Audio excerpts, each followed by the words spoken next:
Hello, welcome to Around the World with Dane Waters. I'm your host, Dane Waters.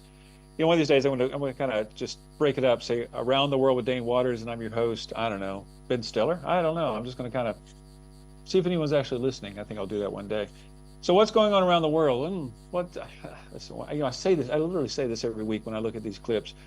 There's so much going on. Well, the world is just a crazy place, and which we'll talk about in our segment here in a minute. But a couple of highlights. Of course, outside of the earthquake in Myanmar and Thailand, which I hate to say it, but in my year in review or my prognostications, I said there's going to be a major earthquake in the Pacific Rim. So I don't know if that qualifies or not. 7.7 is pretty serious. But as a guy who loves elephants, I will tell you that the elephants are safe and sound. Sadly, many human beings are not. So. They're still in the process. And I'll talk to my first guest about that with Keith Coleman about kind of emergency preparedness and the need for power and energy, as he likes to say, energy. On top of that, Marie Le Pen, and talk about something that's earthquake and earth shattering, is that she was the odds-on favorite to be the next president of France. Now, according to a court ruling, claiming that she and some cohorts of her embezzled millions of dollars for their political party, she's been banned for running for office. Now, I don't know what that says and what's going to happen. I mean, she will appeal it, but that is really an earthquake of magnitude greater than 7.7 in France. We'll have to see what's going on with that and talk about that. I think it's going to be in a show next week. We'll talk about Donald Trump, which we'll talk about again in our show. What's going on with him tomorrow? I can't remember exactly what he calls it, but tomorrow he's going to be releasing all these tariffs that he's doing around the world. We'll have to see what the impact of that is. And also he teased about the possibility of serving for a third term. Well, anybody who knows American Constitution, it's unconstitutional to run for a third term, but he says there are creative ways to do that. Who knows? What else do we want to talk about here? I think that's all we want to talk about for this part, because we have a segment with two great gentlemen to talk about what's going on around the world with the impact of USAID and the cuts, budget cuts by Trump, and also some stuff about Nigeria. But let's take a quick break, and we'll be back with our first guest. Thank you very much. Your votes will get stolen if you can vote there at all.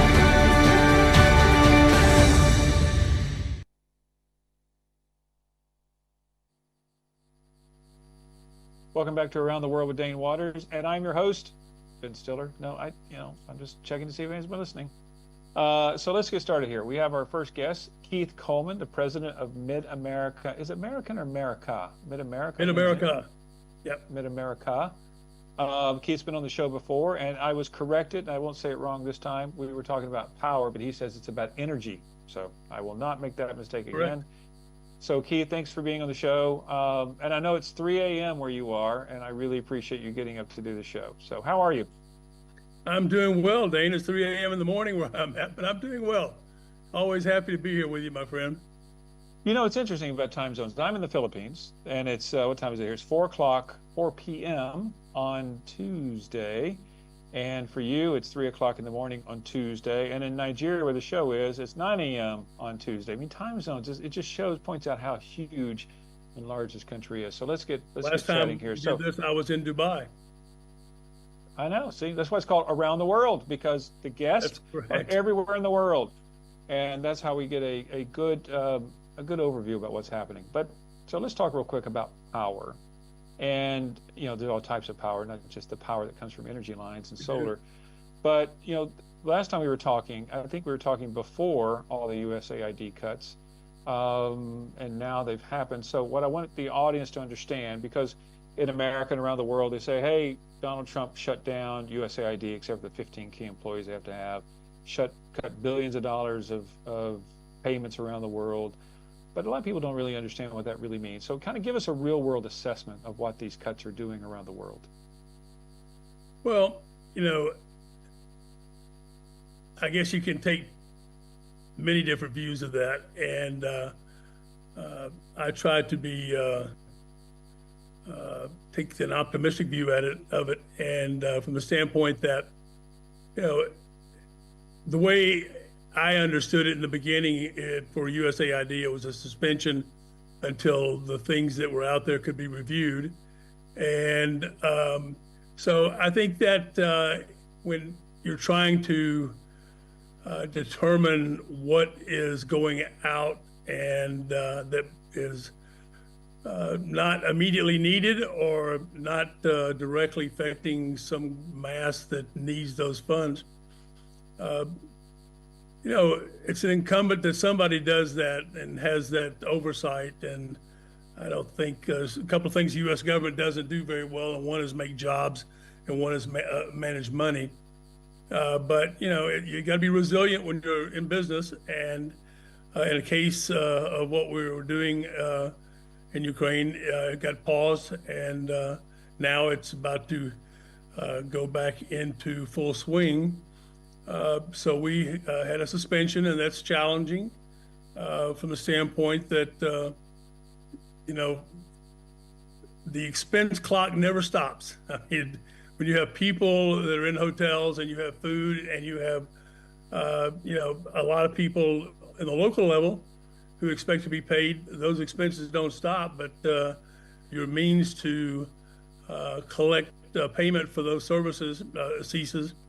So it really presents itself in a lot of challenges, and I expect that's going to be probably the hallmark of what's going on for the next few years, although I think that we're part of the project in Djibouti. So where one place the funds get stopped, another place they're marching on, and we're doing things with the U.S. government in various ways around the globe. But in this particular case in Ukraine, things got paused and for the short term, and now they're being reinstituted, brought back in, and notice to proceed, and that's a good thing. So I look forward to getting the jobs done there that we started. But it's very challenging when you've got people, and then out of the clear blue, they're suspended, and we're not an NGO, and so we're not. We're supposed to get make money on what we do. Doesn't always work out that way, but for the NGOs, I know it's difficult when you have people there out, and they expect. Even an NGO has people on staff that they're paying, and they've got to make those paychecks, and so it interrupts a lot of things that are going on in the world, and interrupts a lot of life. Well, it's interesting because I think they said that they cut 87% of the funding to projects around the world. And listen, I made it very clear many times in the show that I don't like the fact that the U.S. government has $36 trillion in debt. We need to cut it. But also, as a guy who does work around the world, when you're recruiting people to do stuff, one day, and then the very next day, you can't pay them. It disrupts. But to me, and I like your take on this, okay, so for you're very lucky that you're getting back on track. But it has caused a lot of people to question the U.S. government and whether they can count on the U.S. government. And you're lucky. But listen, I've gotten probably about 30 or 40 phone calls from people because they know I do work in Ukraine saying, hey, what's going on? I'm owed 10 million, I'm owed 5 million, I'm owed this, I'm owed that. And they're not getting the money right now. So, for NGOs, you're right. NGOs live paycheck to paycheck, week to week. Most of them do. Exactly. Losing that grant is a huge deal. So do you think, just from what you're seeing, do you think that this has caused any individuals who are non-Americans, they're questioning whether or not they can count on America in the future? Oh, Dane, I'm sure. I'm absolutely positive that there are people out there and that feel that way and have those thoughts. But I tend to look at things a little bit different. Maybe that's the reason you have me on sometimes. But I think that's generational. I think the people like yourself and myself, and who've been around doing this for a long time, we see it and understand that, everything dealing with the government and dealing with not only the United States, but other governments, it's cyclical, it's up and down, it has its moments. But as far as discounting us as a worthy partner, or a true partner, or a partner with staying power, I think people of our generation uh, some younger that have done this, have been down this road before. They understand what's going on. And for the younger generation, you know, I remember my days back when, you're an idealist, and one day life slaps you upside the head and you become a realist. And so, Yeah, that's true. Well, let me ask this question. So I was just in Taiwan before I came here to the Philippines, and had many meetings there about, what's going to happen if China invades, and what's the status of all that, and here in the Philippines, our Secretary of Defense was just here, and we're talking about the strategic defense of the South China Seas and things of this nature. But one of the concerns, yeah, you're right. I mean, just back up. You're right. Cyclical. Donald Trump, in theory, is president for 4 years. Who knows? Maybe he'll try to run for 4 more. Who knows? But unlike many other countries, foreign policy changes every 4 years, 8 years in our country. So all the cuts to USAID and the abolishment of USAID could change in 4 years. Who knows what's going to happen? But the reality is, we are in a state. And tell me what you think about this. We are in a state. To me, we're in a state of war around the world when it comes to authoritarianism. The bad guys, they don't stop. The bad guys, it's like what I was watching some movie the other day. It said you take advantage of the opportunities as soon as they present themselves. So even though you were offline for a short period of time in Ukraine, I feel pretty confident that the bad guys are taking advantage of this moratorium in many ways. And that's hard ground to get back. I mean, would you argue that is the case, that the bad guys are taking advantage of the uncertainty of America's position in certain things around the world? Dane, the bad guys doze, but they never close. I mean, they are working 24 hours a day, 7 days a week. There are some very clever players out there. And they, it's interesting, some of the things I see in Instagram and different mediums. They're hard at work. They are absolutely hard at work. And I think, some people may look at the hardline view of Trump, but it's like Sean Connery said, you don't bring a knife to a gunfight. And it's unfortunate that we live in a world where we have to have a strong military and we have to have strong defense. I think the ideal of exporting democracy has been a failure of this country. And, too many times people don't stop and look at the culture and try to understand the culture, and more focused on regime change. And I think, we've made some big blunders there, but the bad guys never sleep. And they always have their strategy and they're always pursuing it. And you see it, traveling around the world. But, now we have a new president. And, frankly, you've traveled, I've traveled. I think more people were worried about the administration before Trump being a legitimate player and trustworthy to support them. I've had many conversations, people asking me, and sometimes to the point of my own embarrassment. They never saw that. I was just trying to explain the lack of leadership. So, well, listen, I agree. There's a leadership vacuum in many ways around the world, and I'm not in any way an apologist for the previous administration. And listen, people know pretty much how I feel about the current president, but it's not a debate about whether he's a good man or a bad man. It is about the role of America. And you're right. I mean, there's two. One thing I don't think that Americans fully understand, and maybe it's just my own hubris or my craziness, is that this whole phrase of soft power. We talk about hard power, military might. We have to have the best military equipment in the world in order to kick someone's butt, that kind of thing. But in places like Africa, like Nigeria and Ghana and South Sudan and also in South America, there's when we give millions of dollars and maybe billions of dollars to help out indigent people or to help, whether it's an AIDS vaccine or whatever the issue may be, things that I may personally not agree with. The reason we're doing that is to build those relationships so that we don't allow China or Russia or Iran or others to come in. Now, with all that gone, with all that soft power gone, that's what concerns me.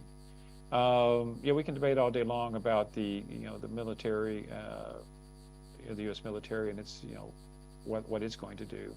But do you see, like in Ukraine, where you are, do you see that with America pulling back soft power, that does create an opening for the bad guys around the world?